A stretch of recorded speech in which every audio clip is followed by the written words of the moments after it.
আসসালামু আলাইকুম সবাইকে। আশা করি সবাই ভালো আছো। আজকে আমরা হাই ভোল্টেজ ম্যাথ সিরিজের আরেকটা নতুন প্রবলেম নিয়ে এসেছি।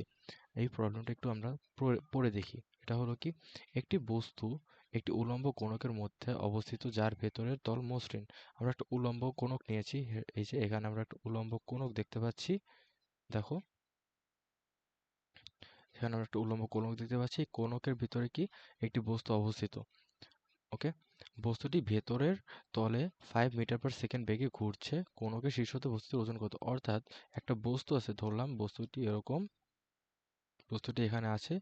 এটি এই বস্তুটা কি এটার ভিতরে ঘুরছে, অর্থাৎ এই সারফেসটাতে এরকম বৃত্তাকার পথে ঘুরছে। আমাদেরকে বের করতে হবে কি, এটা যদি 5 মিটার পার সেকেন্ড বেগে ঘুরে তাহলে বস্তুটার উচ্চতা কতটুকু, এটা আমাদেরকে বের করতে হবে। ধরলাম বস্তুটা মিটার উচ্চতায় আছে, অ্যান্ড এই উচ্চতায় বস্তুটার এটুক যে দূরত্ব, অর্থাৎ এই ব্যাসার্ধটা, অর্থাৎ ঘূর্ণনের যে ব্যাসার্ধ সেটা হলো আর। এটা আমরা ধরে নিলাম। এরপর এখানে দেখো, এটা যে সারফেস আছে, সারফেসটা এটা না, সারফেস কি এটার উপরে একটা উল্লম্ব কি বল দিবে, একটা আহ, কি বলে, একটা রিয়াকশন ফোর্স দিবে। আমরা রিয়াকশন ফোর্সটাকে ধরলাম এরকম, এটা একটু লম্ব হবে আর কি, আমার একটু ব্যাকা হয়ে গেছে, ওটাও তোমরা বুঝে নিও।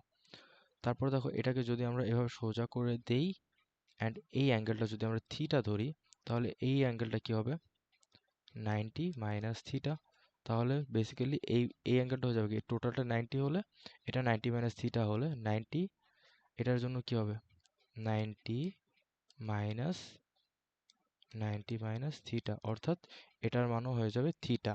বুঝতে পারছি আমরা আমরা বুঝতে পারছি। তাহলে আমরা এই যে এই ডায়াগ্রামটা, এটাকে আমরা জাস্ট একটু আলাদা করে এঁকে নেব আমাদের বোঝার সুবিধার্থে। এই এই এখান থেকে আমরা n নিলাম, n যেটা কিনা আছে এখানে থিটা অ্যাঙ্গেলে। তাহলে এটা হবে n cos থিটা, অ্যান্ড এটা হবে n sin থিটা। আর নিচের দিকে বস্তুটির ভর কাজ করবে mg, অর্থাৎ এটা হবে mg, অ্যান্ড বাইরের দিকে থাকবে আমাদের কেন্দ্র বিমুখী বল mv square by r, mv square by r। তাহলে এখান থেকে আমরা লিখতে পারি কি, n sin theta equals to mg, and n cos theta equals to mv square by r। আমরা n এর মান জানি না, তো আমরা এমন কিছু করব যাতে করে n টা চলে যায়। তাহলে আমরা n 1 ডিভাইডেড বাই যদি 2 করে দিই, তাহলে আমাদের এখান থেকে আসবে কি, sin theta by cos theta equals to tan theta equals to, দেখো এখান থেকে কি আসবে, এটাকে যদি আমরা ভাগ দিই,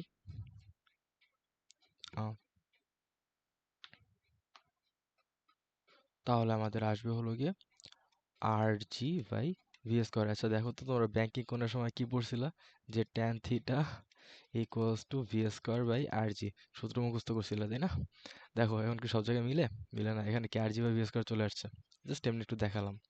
ওকে, এবার জাস্ট আমরা এখন আবার আমাদের ক্যালকুলেশনে ফিরে যাই।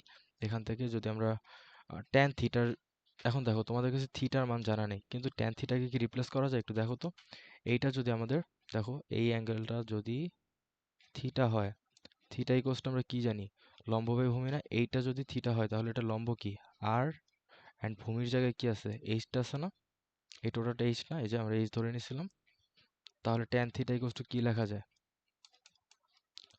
আর by h equals to r g by v square. এবার এখান থেকে কি লিখতে পারি, আমাদের এখান থেকে আর আর কাটা চলে যায়, তাহলে h is equals to v square by g. এটা ঘুরছিল কত বেগে, 5 মিটার পার সেকেন্ড, তাহলে 5 square divided by 9.8 equals to হয় হলো কি আমাদের, এটা ক্যালকুলেট করলে আসবে 2.55 metre, and this is our answer. Okay, তো এই ছিল একটা সুন্দর ম্যাথ।